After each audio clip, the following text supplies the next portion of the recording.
اهلا بيكم في حلقه جديده من كورس لينكس للبيجنرز. النهارده ان شاء الله هنقسم محاضرتنا لتو بارتس، بارت 1 وبارت 2. بارت 1 هناخد الكوماندز هيستوري وديت والالايس، وبارت 2 هناخد فيها تايتل جديد مهم اسمه الانفايرمنت فاريبلز. هنبتدي ان شاء الله ببارت 1. اول كوماند معانا وهو هيستوري. هيستوري بيعمل ايه؟ باين من اسمه، بيديسبلاي كل اللي انت كتبته قبل كده. يعني ايه كل اللي انت كتبته قبل كده؟ اي كوماندز كنت كاتبها، مثلا امبارح انت كنت كاتب كوماند على الكالي لينكس وجيت قفلت الكالي لينكس وفتحته وعايز تعرف انت كنت كاتب ايه امبارح، فبتعمل هيستوري وبتشوف ايه الهيستوري بتاعتك. والديت باين برضو من اسمه ان انت بتشوف الديت والتايم بتاع الوقت اللي انت فاتح فيه التيرمينال دلوقتي. يعني انت بتشوف من الاخر التاريخ والساعه.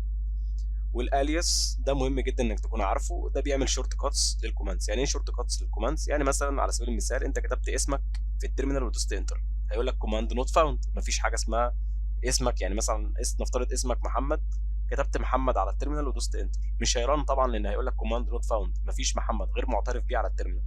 طب افرض انت بقى عايز تخلي محمد يعترف بيه على التيرمينال، فانت ممكن تديله شورت كات وتقول له ان محمد ده عايز يكون وظيفته حاجه معينه، فممكن تخلي مثلا محمد بيعمل وظيفه، فتيجي تكتب محمد على التيرمينال يرن معاك ساعتها وما يقولكش كوماند نوت فاوند، لانك ساعتها استخدمت كوماند الياس عشان تعمل له شورت كات. يلا بينا نفتح الكال لينكس ونتنقل للجزء العملي الاهم عشان نفهم كل اللي احنا بنقوله ده. بعد ما فتحنا الكال لينكس هنروح على التيرمينال كالعاده عشان نجرب الكوماندز اللي احنا لسه قايلينها. اول كوماند معانا وهو كان كوماند هيستوري. هنعمل بس الزوم الجميل. طيب هنكتب هيستوري كده على طول. بص بقى، 551 كوماند انت كنت كتبتهم خلال الفتره الاخيره، جاب لك فعلا الهيستوري وجاب لك كل حاجه حصلت في الماضي. طب واحد دلوقتي ممكن يجي يقول لي ايه، انا ايش ضمني ان هو بيعمل الحاجات اللي هي بتاعت الماضي بس؟ افرض انا كتبت حاجه دلوقتي واتمسحت. طب ما تيجي نجرب. سي دي ديسكتوب. انا كتبت سي دي ديسكتوب اهو، احفظ معايا. بعد كده كتبت ايه؟ ليست. بعد كده هكتب كلير. كده كتبت 3 كوماند لحد دلوقتي. والرابع اللي هو هيستوري، خد بال حضرتك. ادي كده ايه؟ سي دي ديسكتوب ال اس كلير، واخد بالك؟ وقبلها كنا كاتبين مين؟ الهيستوري. يبقى هيستوري فعلا بيعمل كده، كلير ديت، جاب لي فعلا التايم، ده الكوماند الثاني اللي هو بيوريك التاريخ والساعه وقت ايه دلوقتي. الاهم من كل ده هو الياس، زي ما انت فاهم بيعمل شورت كات لحاجه غير معترف بيها. طب كلير، تعالوا مثلا نكتب اي حاجه كده، كوماند نوت فاوند. افرض انت حضرتك عايز تخلي الكلام ده كله او الحروف دي كلها يكون معترف بيها، نعمل لها شورت كات، نديها وظيفه معينه هي تعملها، ولما تيجي تكتبها تلاقيها فعلا بترن وما بتقولكش كوماند نوت فاوند. طب ما تيجي نجرب كلير. تعالوا نجرب الياس ونشوف فعلا الياس هتعمل لنا شورت كات لحاجه معينه مش معترف بيها على التيرمينال ولا لا، وندي وظيفه لاي كلمه احنا عايزين نخليها تعمل حاجه معينه. طب يلا بينا نعمل شورت كات. مثلا هنكتب الياس، انا عايز اخلي مثلا عريبي يعمل حاجه معينه. طيب نخليه يعمل ايه؟ تعالوا مثلا عشان اوريكم اهميه الالياس بالنسبه لنا ان احنا ممكن نختصر حاجه كبيره جدا. طيب جيكسو دوت ليست ده هنعمل زي ما عملنا في الحلقه اللي فاتت، عايزين نضغطه باستخدام تار. طيب حد فاكر بقى كنا بنعمل ايه؟ طيب هنقول الاول الياس اريبي ايكوال روتيشن كده، نكتب تار داش سي في اف، عايزين نحول جيكسو دوت تار نضغطه يعني، بعد كده جيكسو دوت ليست، هو ده اللي احنا عايزين نعمل له الكلام ده. كده انا بقول له ايه؟ كده انا بقول له يا الياس خلي لي عريبي شورت كات، اكنك مثلا بتعمل كنترول سي من الكيبورد، كنترول سي بتعمل كوبي. فهنا نفس الكلام، بدل كنترول سي هنخليها عريبي، ونخلي عريبي ينفذ الامر بتاع انه يحول جيكسو ليست لجيكسو دوت تار، يعني يضغطه باستخدام تار.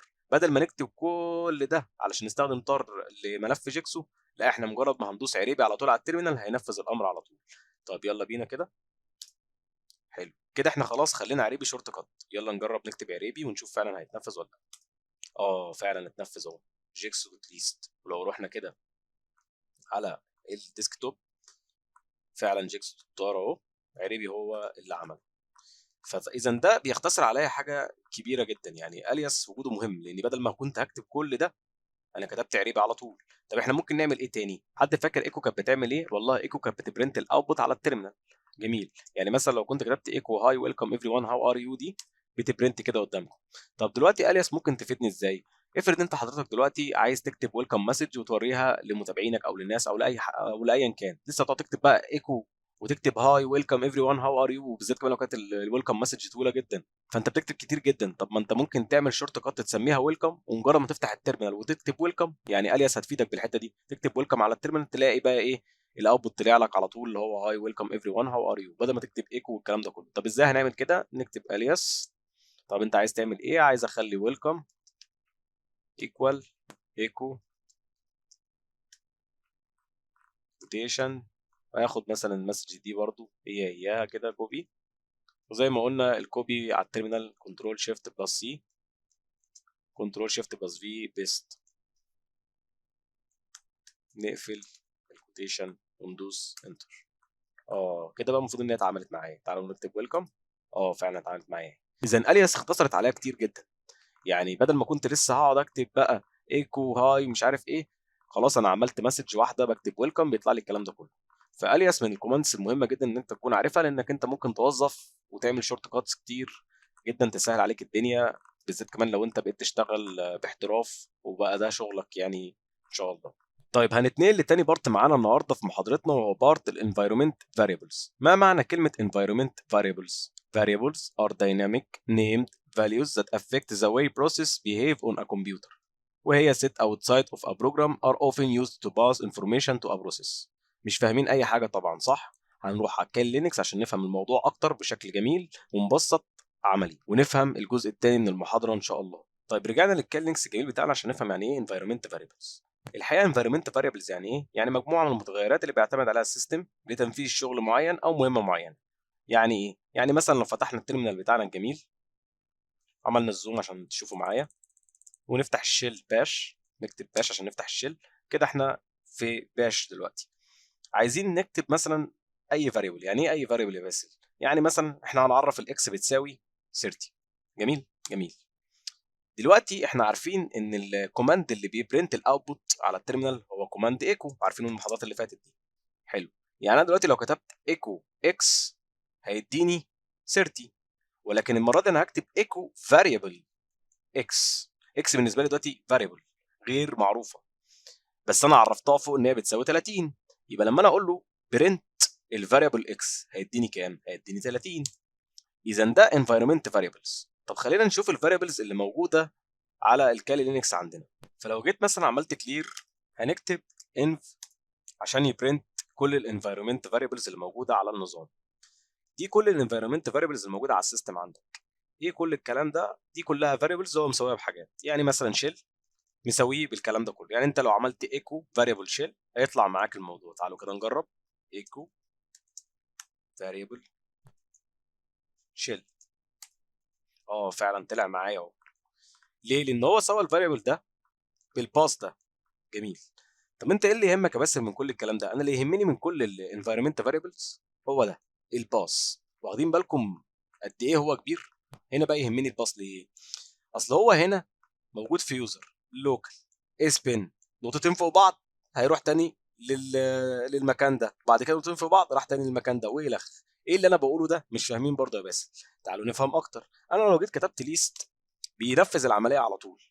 بينفذ العمليه دي بناء عن ايه؟ احنا زي ما احنا عارفين ان اي كوماند زي ما قلنا في الاول هو عباره عن اكسكيوتبل فايل، يعني عشان يتنفذ بيعمل اكسكيوت للفايل. اذا دلوقتي هو عشان ينفذ الليست بيحتاج ايه؟ بيحتاج، احنا مثلا لو جينا نعرف مكان الليست ده مكانه فين عشان ينفذ الاكسكيوتبل فايل، فين مكان الفايل بتاع الليست اللي هو عباره عن اكواد. يعني انا جيت لو كتبت مثلا ويتش ليست، فين مكانه؟ بيقول لك مكانه موجود في يوزر بن واسمه ls. طيب ده ايه علاقته بالباس اللي فوق ده؟ ما هو علشان يعمل اكسكيوت للls الاول بيبحث في فايل اليوزر بن. طب هل هو فعلا موجود في فايل اليوزر بن؟ هنشوف كمان شويه. بيبحث في فايل اليوزر بن، لو لقاه ساعتها بيعمل اكسكيوت. طب عشان يدور في يوزر بن بيدور فيه ازاي؟ بيروح على الباص اللي هو الفاريبل اللي احنا لسه قايلين عليه، بيروح هنا ويدور في اليوزر، لقاه تمام، ما لقاهوش بيخش في بن يدور فيه لحد ما يلاقي الفايل الاكسكيوتبل اللي اسمه ليست، علشان لما نديله الاوردر نقول له ليست ينفذ العمليه على طول. يعني هو في الثانيه دي لحق يدور، لحق يدور ووصل للفايل، وفعلا احنا عملنا له اكسكيوت وقدرنا نشوف الاوتبوت بتاعه. طب مثلا تعالوا نجرب حاجه ثانيه. لو كتبنا مثلا who am I، قال لي كالي. ايه اصلا كوماند هو ام اي؟ كوماند هو ام اي بيقول لك اسم اليوزر اللي مستخدم دلوقتي، اسم اليوزر بتاعك هو كالي. جميل. طب عايزين نعرف مكانه فين، بنكتب برضو each هو ام اي. مكانه في يوزر بن واسمه هو ام اي. طب افرض حضرتك عايز تقرا الفايل ذات نفسه اللي جوه هو ام اي، يعني مش احنا قلنا ان هو الكوماند عباره عن اكسكيوتبل فايل؟ طب عايزين نقرا الاكسكيوتبل فايل ده، نستخدم بقى كات وناخد الفايل مكانه واسمه وندوس انتر. جاب لي فعلا محتوى الاكسكيوتبل فايل، بس متشفر معمول له انكود، مش قادرين نفهم اي حاجه من اللي مكتوب. بس اللي قدام حضرتك ده هو ده اللي مسؤول على انه يعمل اكسكيوت، وساعتها الامر بيتنفذ وفعلا بيطلع الاوتبوت. عشان كده لما بنكتب هو ام اي بيطلع لي فعلا كالي. يبقى اذا ده اللي مسؤول عن تنفيذ هو ام اي. ففعلا لو جينا نكتب ايكو variable باس هنلاقي الباس بتاع الهو ام اي موجود جوه. ازاي؟ تعالوا نعمل كلير ايكو variable باس، ده اللي احنا كنا لسه شايفينه دلوقتي من environment variables. موجود. طب عايزين which هو ام اي. بيقول لك ايه؟ يوزر بن واسمه هو ام اي. فين يوزر بن؟ يوزر بن موجود فعلا هنا اهو. يبقى اذا اي environment variables بيكون متعرف في الباس وموجود هنا عشان ينفذ الكوماند اللي هو ام اي. يبقى اذا يوزر بن معترف بيه في الباس، طالما معترف بيه في الباس هيقدر ينفذ لك الامر بتاع هو ام اي. طب ما تيجوا كده نجرب نكتب احنا كوماند. نكتب احنا كوماند؟ هو احنا ينفع نكتب كوماند يا باسل وانا ما بفهمش اي حاجه عن البرمجه؟ ينفع تكتب كوماند وهتفهم دلوقتي كل حاجه. خلاص يلا بينا كلير. خلينا مثلا نعمل كوماند ونسميه هنت. بس قبل ما نعمل الكوماند خليني اقول لك الوضع بيتم ازاي. دلوقتي الكوماند هنت ده زي ما احنا قلنا هو عباره عن فايل اكسكيوتبل جواه باينري كودز وكده، وزي ما شفنا من شويه فوق ام اي. يبقى احنا محتاجين نعمل نفس الانكريبتد فايل ده علشان نقدر ان احنا نعمل له رن. بس لو احنا هنعمله يبقى لازم نعرفه باني فاريبل الباس عشان يبقى موجود برضه في اليوزر بين. ما احنا قلنا في الاول ان هو بيروح يدور عليه ويشوفه، ولما بيلاقيه بيخليه ينفذ الامر، بيعمل له اكسكيوت ويخليه ينفذ الامر. فاذا احنا دلوقتي لما نيجي نعمل الكوماند ونسمي اسمه لازم نعرفه في فاريبل الباس علشان الباس يدور عليه ولما يلاقيه يتعمل له اكسكيوت وينفذ الامر. جميل جدا. يعني مثلا على سبيل المثال انا جيت اكتب اي حاجه كده، نفترض هو ده الكوماند اللي انا عملته، وادوس انتر بيقول لي كوماند نوت فاوند. ليه بقى كوماند نوت فاوند هنا؟ ما احنا لو جينا نكتب ايكو فاريبل باس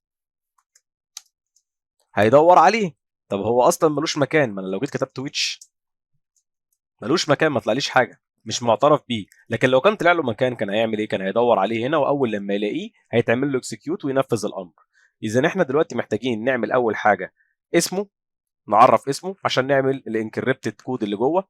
وبعد ما نعمل الانكريبتد كود هنعرفه في اي باص من الباص الموجود ده هنا علشان يقدر الفاريبل يدور عليه، ولما يلاقيه هيتعمل له اكسكيوت. اول حاجه هنروح على الديسكتوب،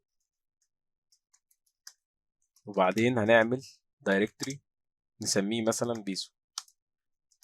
بعدين هنروح على بيسو، مش جواه اي حاجه، فاضي. جميل. كلير سودو نانو، هنسميه هنت مثلا وندوس انتر. كالي. جوه الفايل ده هنعمل سكريبت بسيط جدا. احنا كده كده هنتعلم على مدار الحلقات اللي جايه ازاي نعمل سكريبت بالباش سكريبت وكل الكلام ده، بس هنا هنعمل سكريبت بسيط جدا عشان نشوف الكوماند هنعمله ازاي. طيب هكتب هاش علامه تعجب سبيس بن باش.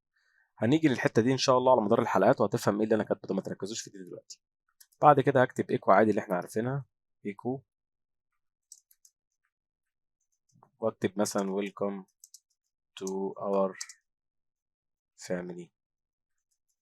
دلوقتي الكوماند اللي احنا عاملينه ده اسمه ايه؟ اسمه هنت. جميل. احنا عايزينه ينفذ حاجه معينه. تعالوا بس نسيف اللي احنا عملناه ده الاول. كات هنت. كات هنت فعلا اهو، ده اللي احنا كاتبينه جوه. خلاص يبقى كده الدنيا كلها تمام لحد دلوقتي. احنا بقى عايزين نحوله لاكسكيوتبل فايل. زي ما قلنا الكوماند بيكون عباره عن اكسكيوتبل فايل. طب هنحوله ازاي لاكسكيوتبل فايل؟ هكتب سودو تشينج المود بوزيتيف اكس لهنت. كده انا بعمل ايه؟ كده انا بغير نوع الفايل بتاع هنت واخليه بدل ما كان فايل عادي الاكسكيوتبل فايل بالكوماند سيش مود اللي هو تشينج مود. هناخده ان شاء الله المحاضره اللي جايه وهنفهمه اكتر بكل تفاصيله. وندوس انتر. كالي. كده هو بقى اكسكيوتبل فايل. كده احنا عملنا اول مرحله وخليناها اكسكيوتبل فايل. المرحله الثانيه اللي احنا عايزين نخليه جوه الفاريبل باس. يعني لو جينا نفتكر كده تاني ايكو فاريبل باس، فزي ما حضرتك شايف اداني كل الباسز اللي هيبحث فيها السيستم عشان ينفذ الكوماند اللي عندنا. ايوه بس مكان الاكسكيوتبل فايل اللي هو هنت ده مش موجود هنا، فاحنا محتاجين نحط مكانه هنا مع فاريبل باس علشان يدور على مكانه ويعمل له رن. لان انا لو جيت دلوقتي ارن الهنت ده وهو اكسكيوتبل فايل كده على طول مش هيشتغل وهيقول لي كوماند نوت فاوند. فعلشان نحل مشكله الكوماند نوت فاوند محتاجين ان احنا ايه، نعرف مكانه في الفاريبل باس. طب هنعمل ده كده ازاي؟ الاول هنجيب مكانه بالظبط، يعني بي دبليو دي مكانه فين؟ هوم كالي ديسكتوب في دايركتوري اسمه بيسو. عايزين بقى نضيف ده كده هنا. طب هنضيف ده كده ازاي؟ هنضيف ده بكوماند اسمه export باس equal quotation، وناخد مكانه بالظبط الاول كنترول شيفت سي كنترول شيفت في. لو واخدين بالكم بيبقى فيه ما بين كل باص وباص نقطتين فوق بعض اهو، ما بين كل باص وباص بيبقى فيه نقطتين فوق بعض، يبقى نقطتين فوق بعض. وبعدين ناخد كل الكلام ده كنترول سي كنترول في، ونقفل طبعا الكوتيشن زي ما فتحناه وندوس انتر.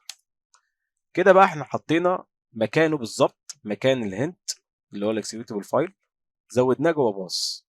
طب عايزين نشوف الموضوع ده، نكتب ايكو فاريبل باص. مكانه فعلا اتحط اهو. تعالوا كده بقى نرن السكريبت هنت. ويلكم تو اور فاميلي. شايفين بقى اللي حصل كده؟ احنا قدرنا نعمل كوماند اسمها هنت بتبرنت ويلكم تو اور فاميلي عن طريق اللي احنا عملنا ايه. اول حاجه ان احنا كتبنا سكريبت بيبرنت ويلكم تو اور فاميلي، وبعد كده حولناه لاكسكيوتبل فايل، وبعد ما حولناه لاكسكيوتبل فايل عرفناه في الفاريبل باس علشان لما يجي يبحث عنه في السيستم يلاقي مكانه، وساعتها يقول له اكسكيوت فينفذ الامر ويشتغل معانا زي ما انتم شايفين كده، ويقول لك ويلكم تو اور فاميلي. طب تعالوا نشوف كده حاجه ثانيه في الانفايرمنت فاريبلز. كلير سي دي كلير ان. اللي يهمني برضو في الانفايرمنت فاريبلز ال اس اندرسكور كلرز اللي قدام حضرتك ده. ليه؟ لان انت عندك في نظام الكاين لينكس حاجه جميله جدا، بيفرق لك ما بين كل حاجه بلون. يعني ايه؟ يعني مثلا فايل الرار بيبقى ليه لون تاني، فايل الدايركتوري بيبقى ليه لون، الدايركتوري مثلا لونه ازرق، الدوكيمنت مثلا بيكون ليه لون ابيض، الاكسكيوتبل لونه اخضر، وكده بقى زي ما احنا مثلا ما شايفين. لو نزلنا كده ادي احمر اورنج ابيض ازرق، فبيفرق لك كل حاجه بالوان. وكل كود من دول، كل رقم من ده بيرمز لايه؟ للون. يعني مثلا الصوره جي بي جي لونها بيكون 01 35، ده لون ايه؟ بنقدر نعرفه بقى من جوجل، بس ده كل رقم بيرمز لايه؟ للون. الرار 01 31 والخ بقى. فالموضوع ده طبعا بيكون مبسط علينا الدنيا واحنا بنستخدم التيرمينال عشان بنبقى عارفين ده نوعه ايه وده نوعه ايه وده نوعه ايه. نبقى فاهمين ان ده طالما لونه ازرق يبقى ده دايركتوري، يعني هندوس مثلا سي دي دايركتوري فعرفنا ان احنا نستخدم الكوماند الفلاني. ولو كان فايل وعايزين نقراه بنلاقيه لونه ابيض فبنقول كات على الفايل فبنقدر ان احنا نقراه. فالموضوع ده طبعا بيكون لطيف جدا وحاجه جميله جدا يعني في الكان لينكس. طيب احنا خلصنا كده النهارده، ان شاء الله اشوفكم في حلقه جديده من كورس لينكس للبيجنرز باذن الله.